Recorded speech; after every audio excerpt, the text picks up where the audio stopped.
Welcome friends, मैं आपके सामने गौरव मिगलानी। हम पढ़ रहे हैं 12th क्लास की अकाउंटेंसी और ये हमारा जो चैप्टर चल रहा है वो है change in profit sharing ratio of existing partners. तो इस क्वेश्चन की स्टेटमेंट हम पहले देख लेते हैं। अगर आप ये वीडियो नंबर 80 डायरेक्ट देख रहे हैं तो मैं आपसे कहना चाहूँगा कि इससे पहले की वीडियो 79, 78, 77 जरूर देखिए, क्योंकि उसके बाद आपकी क्वेश्चन की जो भी क्वेरीज हैं वो और भी अच्छे से जल्दी सोल्व होने वाली हैं। तो क्वेश्चन की स्टेटमेंट की ओर आते हैं। क्वेश्चन के अंदर बैलेंस शीट हमको दी हुई है। Cash, debtors, land, building, plant, stock, creditors, journal reserve, outstanding expenses, bills payable. इसके बाद हमको लिखना होता है वैसे कैपिटल अकाउंट। तीनों की कैपिटल 50,000, 60,000, 70,000। ओल्ड रेशो है 2:1। न्यू दिया हुआ है 1:3। जब इन्होंने नया रेशो करने का डिसाइड किया, इन्होंने क्वेश्चन में ये डिसाइड किया, फर्म में ये डिसाइड किया कि हम गुडविल की वैल्यूएशन करते हैं 60,000। लैंड की वैल्यू हो गई है 1,00,000। बिल्डिंग के ऊपर आपने 6% डेप्रिसिएशन लगाना है। क्रेडिटर जो आपकी 30,000 है, इसमें से 3,000 की क्रेडिटर की पेमेंट हमको नहीं करनी है। उसके बाद जर्नल रिजर्व को ये कह रहे हैं कि हम अपने कैपिटल अकाउंट्स में ट्रांसफर कर लेंगे। फिर हमको एसेट और लाइबिलिटीज की रिवाइज वैल्यू करके नहीं दिखानी है। मतलब हालांकि जैसे मान लो लैंड की वैल्यू 1,00,000 हो गई है, तो जब हम दोबारा बैलेंस शीट बनाएंगे तो उसमें हम लैंड की वैल्यू 85 की 85 ही शो करेंगे, 1,00,000 हमको नहीं दिखानी है। इसी तरह से बिल्डिंग के ऊपर मान लो 6% का डेप्रिसिएशन लगाना तो है, पर हम जब दोबारा बैलेंस शीट बनाएंगे तो अपने को वो रिवाइज वैल्यू करके नहीं दिखानी है। मतलब अपनी बिल्डिंग 50 की 50,000 ही शो होने वाली है। डेप्रिसिएशन लेस करने के बाद अपने को बिल्डिंग नहीं दिखानी है। बिल्डिंग पहले भी 50 थी, अभी भी हम लास्ट में 50 की ही दिखाने वाले हैं। तो इसलिए ये बोल रहे हैं कि हमको एसेट और लाइबिलिटी की रिवाइज्ड वैल्यू बैलेंस शीट में नहीं शो करनी है। पहले से जिस वैल्यू पे एसेट और लाइबिलिटी रखी हुई है, एसेट और लाइबिलिटीज को हमने वैसे ही कि वैसे एज इट इज शो करना है। पर ये बातें हमको ध्यान में भी रखनी है। क्वेश्चन के अंदर हमको जर्नल एंट्रीज करनी है, कैपिटल अकाउंट रेडी करना है और दोबारा से बैलेंस शीट रेडी करनी है। तो हम सबसे पहले क्या करते हैं, हम सबसे पहले ये देख लेते हैं कि ओल्ड में से न्यू रेशो को माइनस करके ये देख लेते हैं कि किस पार्टनर को कितना सेक्रीफाइस हुआ है। तो सेक्रीफाइस रेशो आप निकालते कैसे हो, ओल्ड रेशो में से न्यू रेशो माइनस कर देते हो। तो ए का, बी का और सी का सेक्रीफाइस और गेनिंग रेशो आप एक बारी वीडियो को होल्ड करके यहीं पर नोटबुक पे निकाल कर देख सकते हो। ओल्ड में से जब आप न्यू रेशो माइनस करोगे तो आपको पता चल जाएगा कि ए को सेक्रीफाइस हुआ है, बी को भी सेक्रीफाइस हुआ है और सी को इतना गेन हुआ है। ठीक है, तो ए और बी दोनों को सेक्रीफाइस होगा, सी को क्या होने वाला है, गेन होने वाला है। ए को सेक्रीफाइस होगा 7/30, बी को 2/20, सी को गेन होने वाला है 9/30। ठीक है, अब क्वेश्चन के अंदर क्या हमको सबसे पहले क्या देखना है, जर्नल रिजर्व को आप पहले पार्टनर्स के अंदर ओल्ड रेशो में डिवाइड कर लीजिए। जर्नल रिजर्व कितने का है, 50,000 है। ओल्ड रेशो कितना है, 2:1। क्योंकि जर्नल रिजर्व जब भी आपने इकट्ठा किया होगा तो पहले वाले प्रॉफिट में से आया होगा, तो पहले वाले प्रॉफिट जब कमा रहे थे तो रेशो कौन सा चल रहा था, 2:1। तो जर्नल रिजर्व को आप तीनों पार्टनर्स में ओल्ड रेशो में डिवाइड कर लीजिए। तो जर्नल रिजर्व की जब आप एंट्री करोगे तो क्या एंट्री करोगे, journal reserve debit to A's capital account, to B's capital account, to C's capital account. कितना है जर्नल रिजर्व, 50,000 का। तो 50,000 को आप 2:1 में डिवाइड कर लीजिए। 20,000 ए का, 20,000 बी की कैपिटल में चले जाएंगे और 10,000 सी की कैपिटल में चले जाएंगे। तो इन तीनों की कैपिटल क्या हो जाएगी, क्रेडिट हो जाएगी। ठीक है, क्योंकि जब भी हम कैपिटल को इंक्रीज करते हैं तो कैपिटल क्या हो जाती है, क्रेडिट हो जाती है। ठीक है, इसके बाद हमने क्या देखना है, गुडविल की वैल्यूएशन की है 60,000, लैंड, क्रेडिटर, बिल्डिंग, ये सारा सेटअप अब हमने करना है। जर्नल रिजर्व हमारा जो फोर्थ एडजस्टमेंट था ये तो हमने कर ही दिया है ना। तो गुडविल का हम देख लेते हैं, गुडविल की भी देख लेते हैं 60,000 की। तो गुडविल का हमने 60,000 का प्रोपोर्शनेट अमाउंट पे करना है। पीछे वाली वीडियोस के अंदर हमने क्या देखा है, पार्टनर्स क्या करते हैं, गुडविल को काउंट करते हैं और फिर क्या करते हैं, एक प्रोपोर्शनेट अमाउंट लेकर आता है गेन करने वाला पार्टनर। तो गेन करने वाला पार्टनर कौन है, सी है। सी क्या करेगा, इस गुडविल का 60,000 का 9/30 हिस्सा लेकर आएगा। किसको पे करेगा, ए और बी को पे करेगा, क्योंकि ए और बी ने क्या किया है, सेक्रीफाइस कर रहा है, किया है। ठीक है, तो गुडविल की वैल्यूएशन और डिवीजन के बाद, प्रोपोर्शनल अमाउंट डिवाइड करने के बाद फिर हमको एक काम और करना होगा, एसेट और लायबिलिटी की वैल्यूएशन करके उसको हमको ये देखना है कि किसके ऊपर कितना बेनिफिट हुआ है। फिर उसका भी प्रोपोर्शनेट अमाउंट सी लेकर आएगा। किसको पे करेगा? ए और बी को। तो अल्टीमेटली गुडविल का प्रोपोर्शनेट अमाउंट भी लेकर आना है, प्लस एसेट और लाइबिलिटी का भी प्रोपोर्शनेट अमाउंट मतलब प्रॉफिट के ऊपर लेकर आना है। तो हम क्या करते हैं, पहले एसेट और लाइबिलिटी का एक बार उसका भी अमाउंट हम अलग से चेक कर लेते हैं। तो यहाँ पे क्वेश्चन में देखिए, लैंड की वैल्यू 1 लाख हो गई है, पहले कितनी थी? 15,000। तो अल्टीमेटली जमीन के ऊपर हमको क्या 15,000 का फायदा हो रहा है। क्रेडिटर्स को 3,000 हमने पे ही नहीं कर रहे, 3,000 का फायदा ही है। अल्टीमेटली हमको 18,000 का फायदा हो गया। बिल्डिंग के ऊपर 6% डेप्रिसिएशन लगाना है। बिल्डिंग है 50,000, 50,000 के ऊपर 6% डेप्रिसिएशन जब लगाओगे तो अल्टीमेटली 3,000 का हमको नुकसान। तो हमारी ये वैल्यू बच गई 15,000। तो हमने सारी एसेट और लाइबिलिटीज की वैल्यूएशन करके चेक कर लिया। लैंड का हमारा काम हो गया, बिल्डिंग का 3,000 हमने यहाँ पे लिख दिया, माइनस कर दिया। क्रेडिटर को हमने 3,000 पे नहीं कर दिया, हमारे लिए बेनिफिट हो गया। तो ये तो हमारे लिए तो बेनिफिट हो गए। तो टोटल बेनिफिट हो गया 18,000, 3,000 का हमारे लिए नुकसान डेप्रिसिएशन की वजह से। तो अल्टीमेटली 15,000 रुपए हमारा क्या हुआ। अगर रिवैल्यूएशन अकाउंट भी बनाते तो 15,000 का हमको क्या मिलने वाला था? प्रॉफिट मिलने वाला था।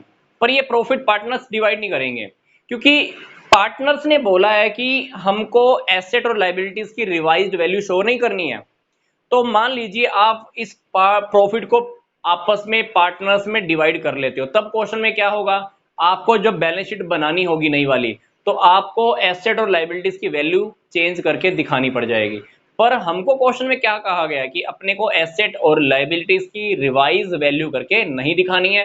पैसे पहले जो बैलेंस शीट पड़ी थी, बैलेंस शीट के अंदर एसेट और लाइबिलिटी हमको वही की वही दिखानी है।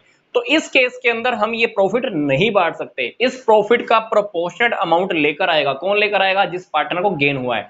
गेन किसका हुआ है? सी को। किसको पे करेगा? ए और बी को। तो अल्टीमेटली हमने इसका भी प्रोपोर्शनेट अमाउंट लेकर आना है, प्लस गुडविल का भी प्रोपोर्शनेट अमाउंट लेकर आना है। तो हम क्या करते हैं, दोनों अमाउंट को मर्ज कर देते हैं। फिर सी को बोलेंगे कि भाई दोनों अमाउंट मैंने मर्ज कर दिए हैं, अब तुम क्या करो, प्रोपोर्शनेट अमाउंट ले आओ। तो हम गुडविल का अमाउंट भी इसमें एक बार मिलाकर देख लेते हैं। तो ये हो गया 60,000 ऐड करने के बाद 75,000। तो अभी सी को हम बोलेंगे कि भाई तू 75,000 का प्रोपोर्शनेट अमाउंट ले आ। तो सी क्या करेगा, 75,000 का 9/30 लेकर आएगा। 75,000 का 9/30 लेकर आएगा। तो सी को लेके आने होंगे। तो सी की कैपिटल क्या हो जाएगी? डेबिट हो जाएगी 22,500 से। 75,000 का आप 9/30 कर लेना, क्योंकि सी को गेन हुआ है इसलिए सी लेकर आएगा 75,000 का 9/30। किसको पे करेगा? ए और बी को। तो आप चेक कर लेना, ए को मिलने वाला है और बी को कितना मिलने वाला है। ए को मिलने वाला है 17,500, बी को मिलेगा 5,000। तो इस तरह से ये कहां से आया 17,500? 75,000 का ए को मिलेगा 7/30, 75,000 का 2/30 किसको मिलेगा? बी को, क्योंकि जिसने जितना सेक्रीफाइस किया उसी के प्रोपोर्शनेट के अंदर इनको मिल जाएगा। तो बी अल्टीमेटली 22,500 लेकर आएगा, 17,500 ए के कैपिटल में चला जाएगा और 5,000 बी की कैपिटल में चला जाएगा। तो ये हमारी दोनों की दोनों जर्नल एंट्रीज भी कंप्लीट हो चुकी हैं। इसके अलावा हमारे पास कोई और जर्नल एंट्री करने के लिए फिलहाल अब तक नहीं है। तो जर्नल एंट्री हमारी कंप्लीट होगी तो अपने ना क्या करना है, कैपिटल अकाउंट रेडी करना है। स्टार्टिंग में ओपनिंग कैपिटल देखो तीनों की रखी हुई है 50, 60 और 70। तो यहां पे आप क्या करते हो, बैलेंस बीडी से आप क्वेश्चन की शुरुआत करते हो। 50,000, 60,000, 70,000 स्टार्ट किया। अब तीनों को जनरल रिजर्व के अंदर 20, 20, 10 मिला था, यहां लिख दो। कहां से आया ये? जर्नल रिजर्व में से। ठीक है, ए की कैपिटल क्रेडिट हुई है 17,500 से, बी की कैपिटल हुई है 5,000 से। ये पैसा किसकी वजह से आया था? सी की वजह से, बाय सीज कैपिटल। अल्टीमेटली सी की कैपिटल देखो ध्यान से भी डेबिट हुई है, कितने से? 22,500 से। तो 17,500 सी ने किसको पे किया? ए को। और बी को कितना पे किया? 5,000 रुपए। इसके अलावा हमारे पास कैपिटल अकाउंट में लिखने के लिए कुछ और है नहीं। कैपिटल अकाउंट हमने क्यों बनाया? क्वेश्चन में हमको कहा गया था कैपिटल अकाउंट के अंदर हमने क्रेडिट भी लिख लिया, ये सब डेबिट में आ चुका। ए के डेबिट में भी लिखने के लिए कुछ नहीं है, बी के डेबिट में भी लिखने के लिए कुछ नहीं है। आप कैपिटल अकाउंट का क्रेडिट और डेबिट साइड का टोटल कर देना। ए की जब आप क्रेडिट साइड का टोटल करोगे, क्रेडिट साइड में से जब डेबिट साइड जो जीरो है इसको आप जब लेस करोगे तो आपके पास यहाँ पे आ जाता है balance CD. Balance CD, balance CD के अंदर देखोगे तो ए का टोटल करके देखो 50, 20, 70, 80, 87,500। बी का टोटल करके देखो 60, 20, 80, 5, 85। ठीक है, 70 और 10, 80। 80,000 में से आप क्या करना, 22,500 लेस करके देख लेना। 22,500 जब आप लेस करोगे तो सी की क्लोजिंग कैपिटल आ जाएगी 57,500 रुपए। तो ये आ गई इन तीनों की क्लोजिंग कैपिटल। कैपिटल अकाउंट हमको पूरा करना है दोनों साइड का, नीचे आपको टोटल भी लगाना होता है। आई होप आपको कैपिटल अकाउंट क्लोज करना आता होगा। तो कैपिटल अकाउंट यहाँ पे क्या करना, दोनों साइड की टोटलिंग कर लेना। टोटल करने के बाद किसी भी अकाउंट को हमने क्या करना होता है, डबल अंडरलाइन करना होता है। तो यहाँ पे टोटल इसका आ जाएगा, इसका टोटल यहाँ, इसका यहाँ, एंड देन डेबिट साइड का टोटल। ठीक है, अल्टीमेटली हमको क्वेश्चन में तीनों की क्या होगी, क्लोजिंग कैपिटल मिल गई। अब बैलेंस शीट हमको दोबारा से बनानी है, पर एसेट और लायबिलिटी की अपने को वैल्यू चेंज नहीं करनी है। कैश के अंदर पहले भी कोई चेंज नहीं था, डेटर में भी कोई चेंज नहीं था। लैंड की वैल्यू हालांकि 1,00,000 रुपए हो गई है, पर लैंड अपने को भी 85,000 ही दिखानी है, क्योंकि 15,000 की हमने सेटिंग वहां पे कर दी है। उसका adjustment amount A B C तीनों के बीच में हो चुका है। बिल्डिंग अभी भी वहीं देखेगी, प्लांट वहीं पे, स्टॉक वहीं पे।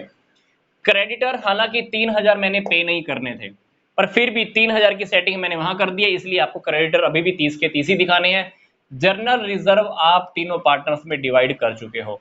कैपिटल तीनों की हिल चुकी है, क्योंकि तीनों की कैपिटल देखो हमारे पास और नई वाली आ चुकी है। ए की है 87,500, बी की है 85 एंड सी की है 57,500। आउटस्टैंडिंग एक्सपेंसेस में कोई चेंज नहीं है, बिल्स पेबल में कोई चेंज नहीं है। बैलेंस शीट का टोटल पहले भी 3,05,000 था, अभी भी 3,05,000 ही रहने वाला है। अभी क्वेश्चन में देखो, क्वेश्चन में आप सोचोगे कि बैलेंस शीट का टोटल तो पहले भी वही था, अभी भी यही है। चेंजेस कहां पे आए, चेंजेस आए कैपिटल अकाउंट्स के अंदर। कैपिटल अकाउंट किसी की बढ़ गई तो किसी की कम हो गई। ठीक है, जनरल रिजर्व हमारा खत्म हो गया। जनरल रिजर्व अगर आप ध्यान से देखोगे, एसेट में तो देखो पहले भी कोई चेंज नहीं था, 1 रुपए का भी चेंज नहीं आया। तो चेंजेस कहां पे आया, लायबिलिटी साइड के अंदर। जनरल रिजर्व उठकर कैपिटल अकाउंट के अंदर इंक्लूड हो गया है। प्लस इन्होंने क्या किया था, थोड़ा सा अमाउंट ऊपर नीचे लेकर आए थे, किसी की कैपिटल डेबिट हो गई तो किसी की कैपिटल क्या हो गई थी, क्रेडिट हो गई थी। तो वो अमाउंट सारा बीच में ही इनकी कैपिटल का आपस में ही एडजस्ट हो गया है। तो ये हमारा क्वेश्चन क्या था कि अपने को एसेट और लायबिलिटीज की रिवाइज्ड वैल्यू करके बैलेंस शीट में नहीं दिखानी। देखो अपने कहां दिखाई, जमीन हालांकि 1,00,000 की होगी, फिर भी हमने तो वही की वही दिखाई पहले भी। बिल्डिंग 6% डेप्रिसिएशन लगाना था, क्या हमने दिखाया, नहीं दिखाया। तो ऐसे ही हमको ये क्वेश्चन कंप्लीट करना होता है। तो इससे पहले का वीडियो भी आप अच्छे से देखिएगा, प्लस उससे भी पहले का video, video number 78, video number 79। उसके बाद आपको एक केस स्टडी करना आपका और भी इजी हो जाएगा। तो मिलते हैं नेक्स्ट वीडियो के अंदर। नेक्स्ट वीडियो के अंदर हमारा इस चैप्टर का लास्ट क्वेश्चन रहेगा, तो नेक्स्ट वीडियो भी देखना मत भूलिएगा। तो यहां तक का वीडियो देखने के लिए आपका बहुत बहुत धन्यवाद।